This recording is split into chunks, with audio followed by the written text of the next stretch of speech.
Oi, pessoal. Eu não percebi que estava acabando o tempo e nisso, no meio do exemplo, fui derrubado, né? Acho que todos perceberam. Eu levei um susto, achei que tinha caído a conexão, porque realmente não vi que estava acabando o nosso tempo. Mas vamos lá, vamos retomar então. Estávamos trabalhando com um exemplo de continência.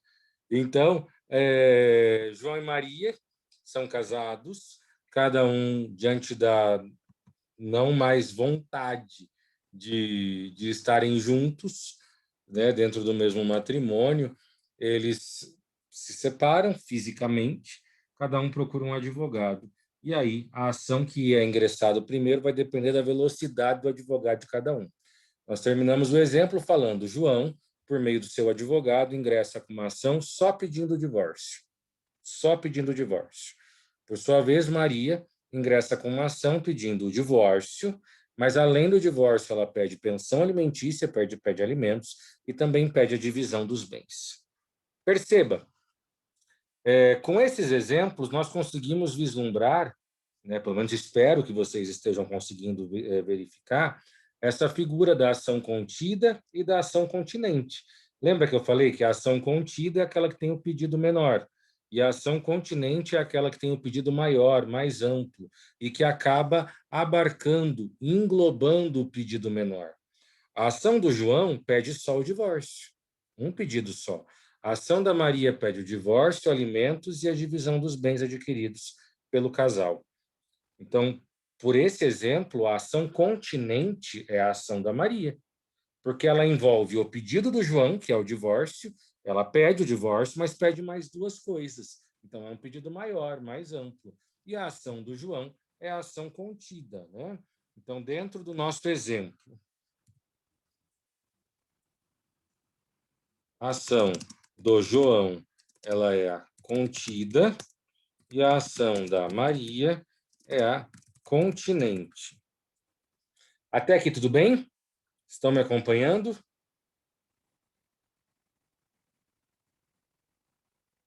Muito bem, muito bem. Sim, Isso mesmo. Então, por que isso é caso de continência? Vamos analisar os requisitos. Eu tenho duas ações, porque tem que ser duas ou mais, então eu tenho pelo menos duas ações. Além disso, eu tenho identidade quanto às partes? Sim, quem são as partes? Autor e réu. Maria e João.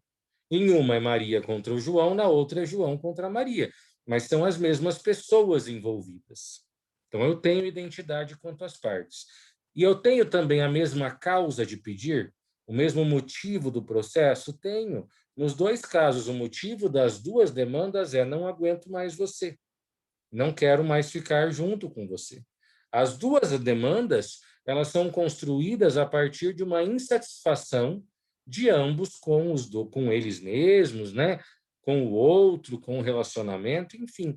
E eles desejam colocar um fim nesse relacionamento. Então, nós temos duas ações, as mesmas partes e também a mesma causa de pedir. Isso por si só já é suficiente para a figura da continência. E nós temos, além disso, uma ação continente e uma ação contida. Uma ação com pedido maior, mais amplo, e uma ação com pedido menor, perdão. O que vai acontecer com essas ações? Resposta: você já anotou a resposta teórica na nossa aula anterior, depende de qual ação chegou primeiro no judiciário.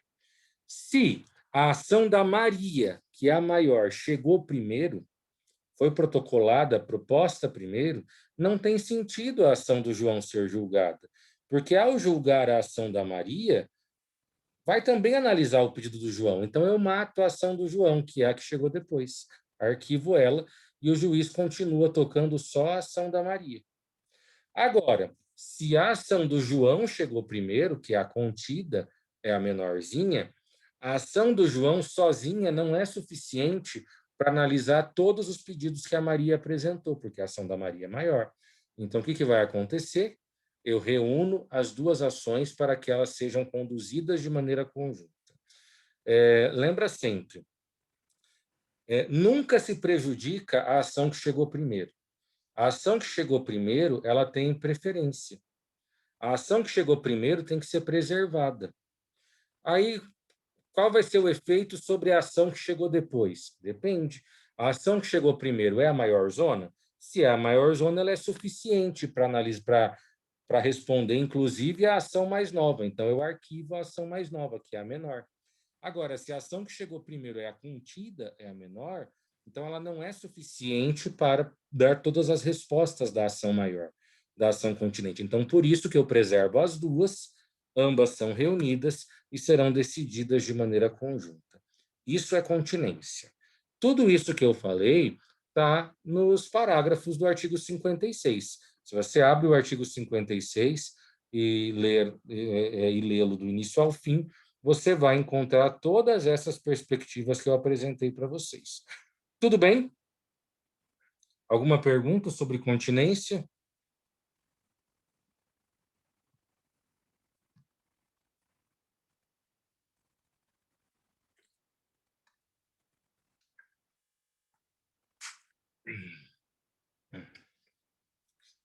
Pessoal, conexão e continência é algo que você vai ver com pouca frequência na prática, mas que examinador de prova adora, tá?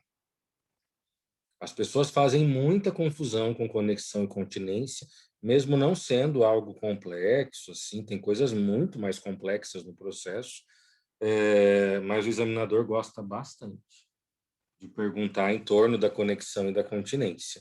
Então, é algo que vocês devem ter uma atenção, tá?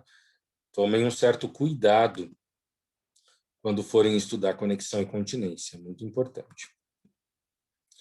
Vamos, então, ao nosso próximo assunto. Se você ficou aí confuso com alguma coisa, pergunta, tá? Não fica aí no escuro, não. Eu explico de novo, não tem problema nenhum. Não fique com receio ou com vergonha de falar se você está acompanhando, se você está entendendo ou se você não está conseguindo acompanhar. Certo? Cristiane, está tudo certo por aí? Agora é o momento que a gente faz a fala dos nomes Tudo aleatórios. certo, professor. Muito bem. Mara, você está tão quieta esse ano. O que está acontecendo com vossa pessoa?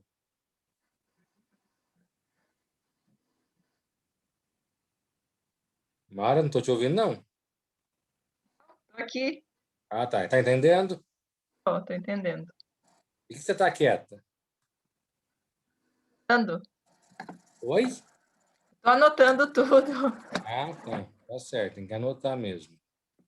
Josiana, está acompanhando? Estou aqui, professor. Está entendendo? Mais ou menos. Então pergunta, criatura.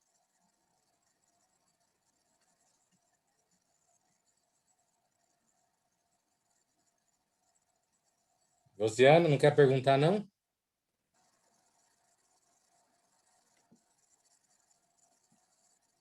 Ah, não, professor. Vou captando aqui aos pouquinhos.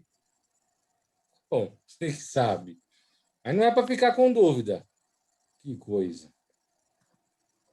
Vamos lá. Samuel, tudo sob controle, Samuel?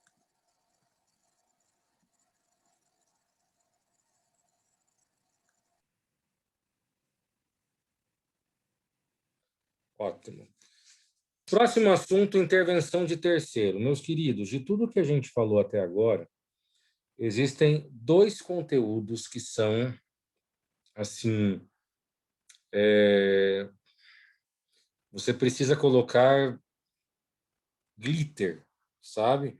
Para marcar a importância deles e para que você realmente tome um cuidado gigantesco quando for estudar esses assuntos. O primeiro é competência, primeiro competência, e o segundo intervenção de terceiros. A Angélica colocou aqui, professor, com as provas eu não sei nem meu nome. Nesse momento, você está entendendo, Angélica? Que é importante. Não tem que se preocupar com prova, agora não. Nesse instante, está indo, está tudo certo, sob controle?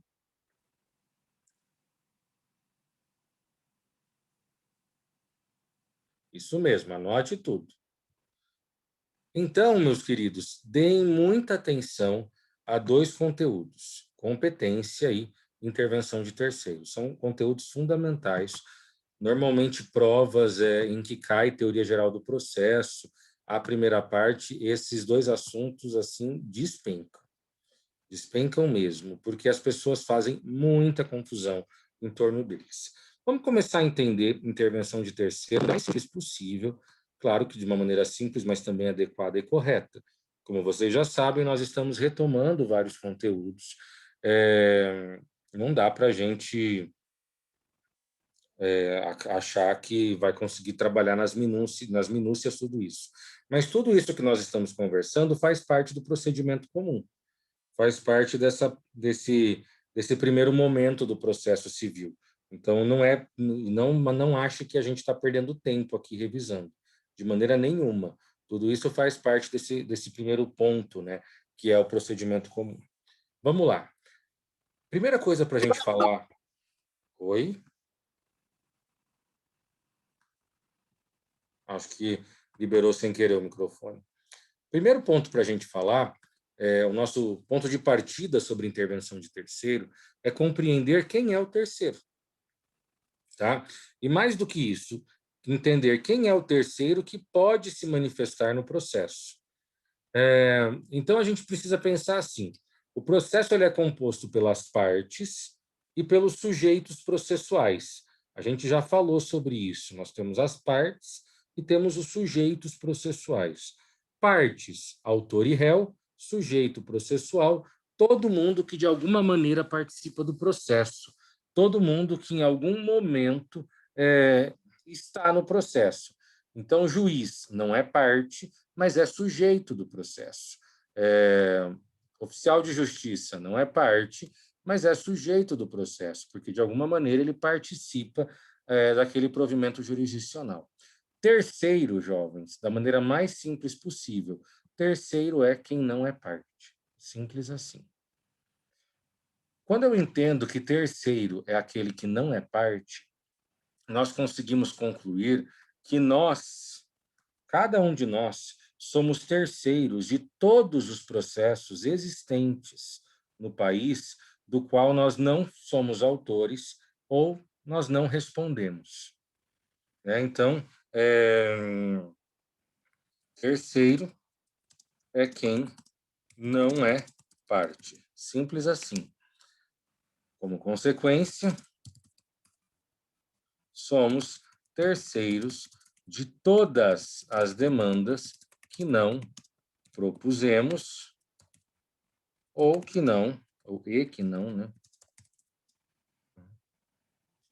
Estamos respondendo.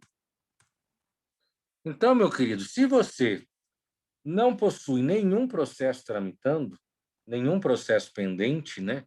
Você não ingressou com nenhuma ação contra ninguém, porque às vezes acontece isso, né? A pessoa entra na faculdade do direito, assume a sua feição barraqueira e sai processando todo mundo sobre qualquer coisa que aconteça. Mas às vezes você não tem nenhum processo, você não ingressou com nenhuma ação e também não está sofrendo nenhuma ação. Se você é um indivíduo que não possui uma demanda no judiciário, você é terceiro de todos os processos existentes no Poder Judiciário.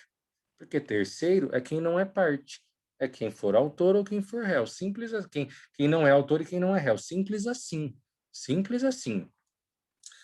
O ponto é, ser terceiro é uma coisa. Poder intervir em processo dos outros é outra coisa muito diferente. Então, também é importante anotar. Para interferir em processos alheios, não é suficiente ser terceiro. Então, se eu parar para pensar na minha situação hoje, eu não tenho nenhuma ação em meu nome. Eu sendo processado ou eu processando alguém. Eu, como advogado, advogado não é parte. Mas em meu nome eu não tenho nenhuma ação. Então, eu sou o terceiro de todos os processos existentes no Brasil. Isso significa que eu posso me meter em todos os processos existentes no Brasil? É claro que não, porque não é suficiente ser terceiro para que eu me meta, para que eu interfira no processo. para interferir em processo alheio, é necessário ser terceiro interessado. Então, para eu poder interferir em processo alheio, é necessário que eu seja um terceiro interessado. E o que é terceiro interessado? Alguém sabe? Alguém sabe me dizer o que é terceiro interessado? Você já viu isso? O que significa terceiro interessado? Chuta aí. Agora é a hora de errar. É alguém que, de uma forma ou de outra, está envolvido ali no processo em si, né? Seja como sujeito passivo, alguma coisa nesse sentido, que de alguma forma está no meio do rolo ali. Essa ideia de que alguém que está no meio do rolo, ela está correta. Ele não pode estar como sujeito passivo, porque daí ele é parte. Se ele for parte dele, não é terceiro, né? Mas a ideia de terceiro é alguém que, de alguma maneira, está envolvido no rolo. Mas ainda mais específico do que isso, terceiro interessado, vamos anotar isso, né? Mas a tua fala, Ariane, ela está correta. Terceiro interessado é aquele que não é parte, mas que pode sofrer as consequências do julgamento da ação. Então, a pessoa ela não é parte, mas ela está envolvida no rolo de alguma forma, como a Ariane colocou, e isso pode trazer algum tipo de consequência para ela. Isso pode trazer algum tipo de prejuízo para ela. Esse é o terceiro interessado. Ela não é autor, da mesma maneira como ela não é réu, mas ela pode ser responsabilizada, ela pode sofrer as consequências de alguma forma. O Eduardo, acho que, deixa eu só ver quem foi aqui. O Eduardo, depois a Angélica, né? A testemunha seria um caso de terceiro interessado? Não. Por que não? Porque para ser testemunha, ele não pode ter interesse na causa. A gente não pode esquecer que a pessoa que for testemunha, ela tem que ter conhecimento do que aconteceu, mas ela não pode ter interesse. Porque se ela tiver interesse, se ela vai ser beneficiada ou prejudicada, ela não pode ser testemunha. Porque a ideia da testemunha é que seja uma pessoa isenta, né? Que fale a verdade. E se ela for ter alguma consequência, ela não vai ser mais isenta. Imagine uma testemunha que for beneficiada pela sentença, que, dependendo da sentença, ela será beneficiada. Então, é claro que ela vai depor no sentido a trazer esse benefício para ela. Então, testemunha aqui não é o caso, tá? Porque para ser testemunha, ela não pode ser interessada, ela não pode sofrer os respingos de uma ação. Tudo bem, Eduardo e Angélica? Professor, primeiramente, boa noite. O senhor poderia dar um exemplo para simplificar, assimilar melhor o conhecimento ali? Claro, Só para, claro, Gabriel. por favor. Exemplo mais fácil da gente entender terceiro interessado, fiador.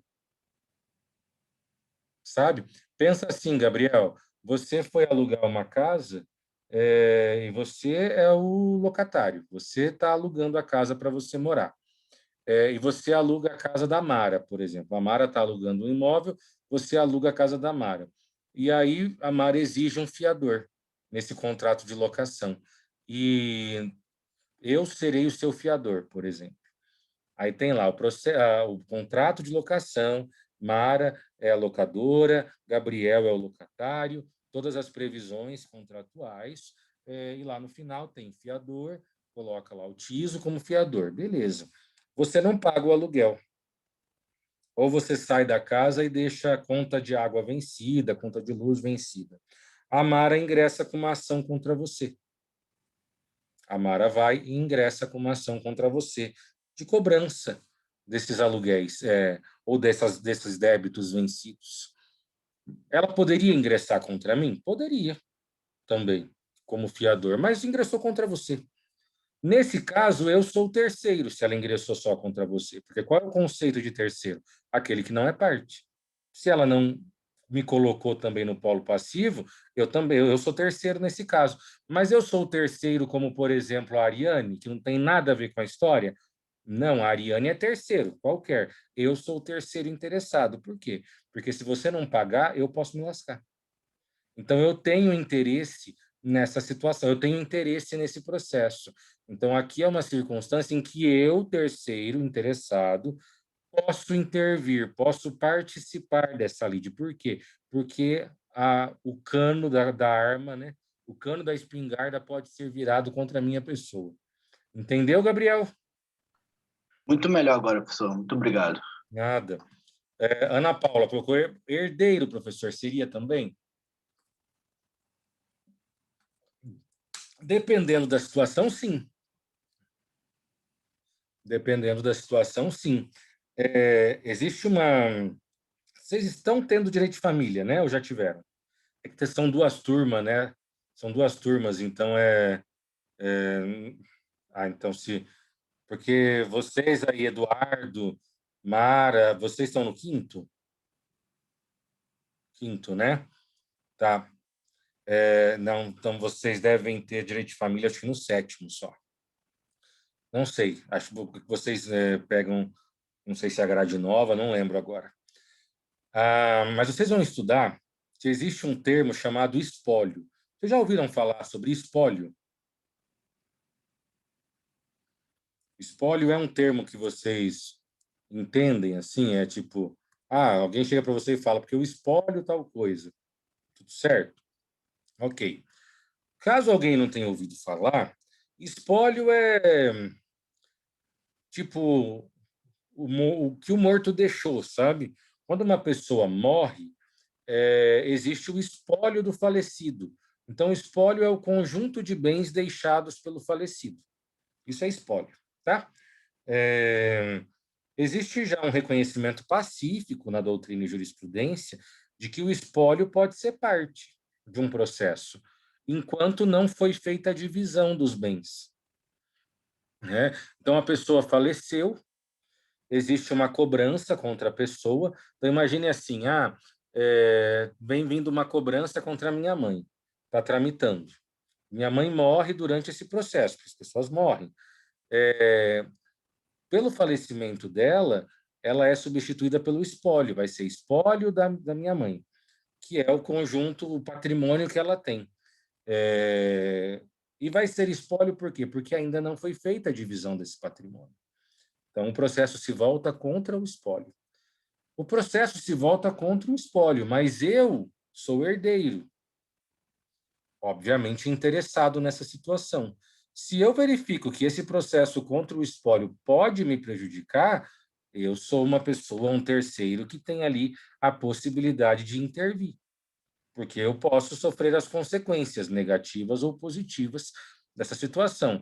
Então, dependendo do caso, sim, o herdeiro ele é um terceiro interessado para ingressar, para intervir, para participar de um processo que não foi proposto por ele e tampouco foi proposto contra ele. Beleza, Ana Paula?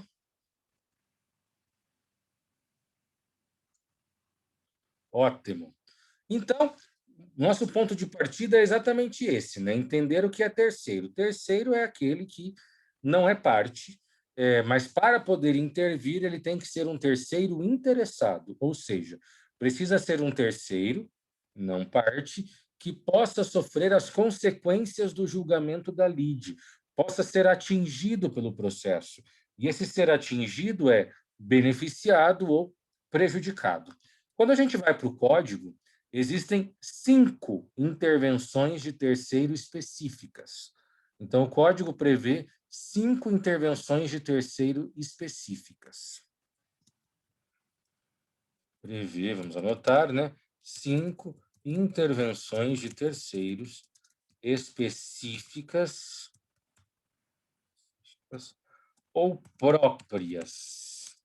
Que são essas 5 modalidades que eu coloquei para você. Começa no 114 do CPC, se eu não estou enganado. Márcio, você está com o código aí? Você, como exemplar, sempre acompanha as aulas com código, isso mesmo. Muito bem, Everton. Abre aí o 114, por favor. Verifica para mim se é o da assistência ou se é o 112.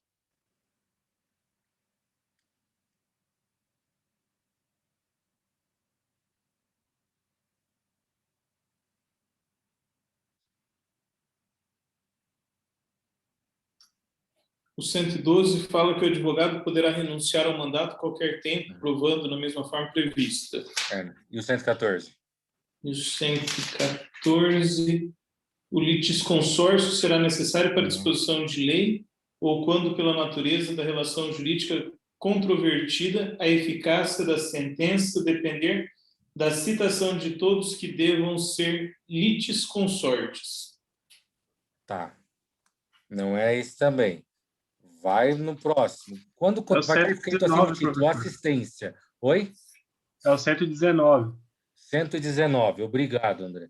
119 aí começa assistência? Isso. Ok, perfeito. A intervenção de terceiros, assistência. Ótimo, obrigado, André. Então, a partir do 119, nós teremos as intervenções de terceiro. A assistência, primeira intervenção de terceiro própria, específica, prevista no CPC. Pessoal, também é importante nesse nosso bate-papo de hoje, tá? A gente não vai terminar a intervenção de terceiro hoje. O código, ele tem um capítulo que ele chama de das intervenções de terceiro, como o próprio André colocou, e você que está com o código aberto está vendo isso. Antes do artigo 119, ele tem um título lá do capítulo, não tem? Das intervenções de terceiro. Dentro deste título, deste capítulo, você encontra essas 5 intervenções: assistência, denunciação da lide, chamamento ao processo, incidente de desconsideração e amicus curiae. Então, ele vai começar lá no 119 e vai até o 138. Amicus curiae é o 138. Então, esse é o intervalo de artigos que a gente tem para tratar dessas intervenções de terceiro próprias. Preste muita atenção aqui no tio. Professor, então significa que todas as vezes em que um terceiro puder intervir, né, puder se meter no processo, será por uma dessas 5? Não.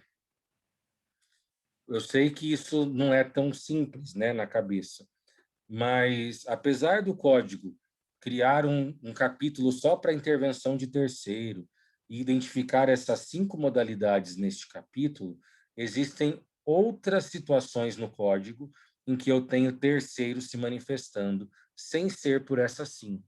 É o que a gente vai chamar das intervenções impróprias, né? Porque elas não estão no capítulo intervenção de terceiro. Então, exemplo de intervenção de terceiro não prevista no capítulo específico. O primeiro exemplo é muito conhecido, se chama embargos de terceiro. O próprio nome diz, né, que é embargos de terceiro? É um terceiro embargando. Isso não está no capítulo das intervenções de terceiro, mas é um terceiro. E temos um outro que chama oposição. Embargos de terceiro e oposição. Ambos, tá?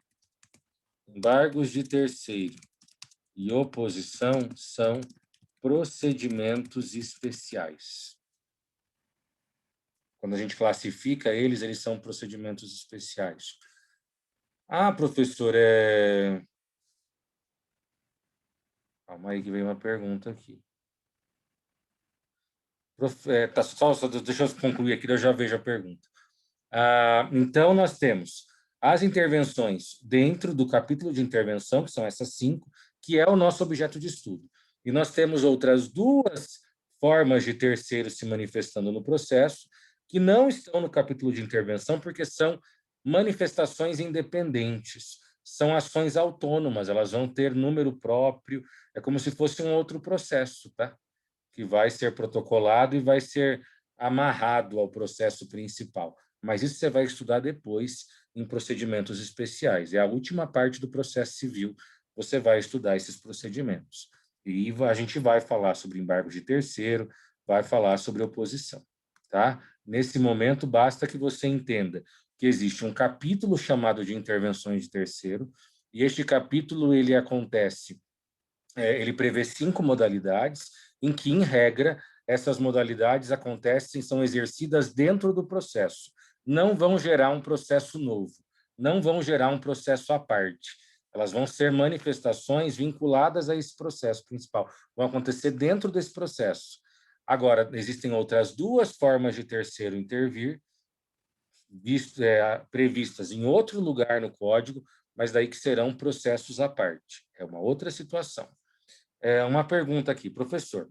Os casos de pedido de ação de alimentos em que a genitora busca junto ao pai o valor pretendido, mas o pai não tem condições financeiras, por ser menor de idade, ou realmente por motivos alheios à sua vontade não realize o pagamento do valor estipulado, e a ação atinge os avós, visando garantir a subsistência da criança. Pode ser um exemplo de terceiro interessado?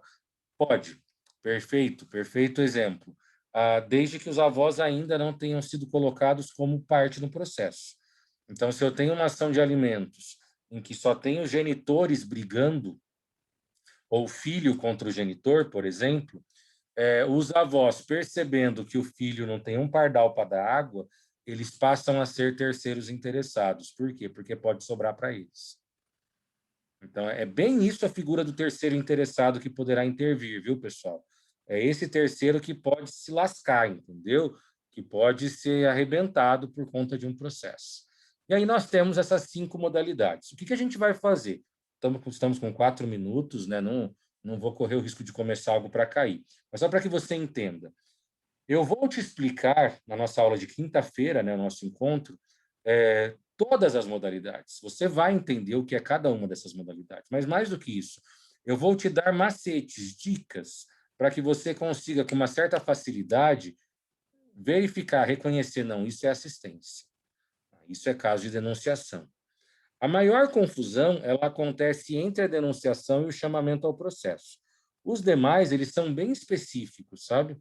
Mas a ideia é te passar algumas dicas para, diante de um problema apresentado para você num exame de ordem, numa prova, enfim, você consiga com certa facilidade identificar. Existem algumas palavras-chave, sabe, que nos auxiliam na identificação dessa modalidade de intervenção.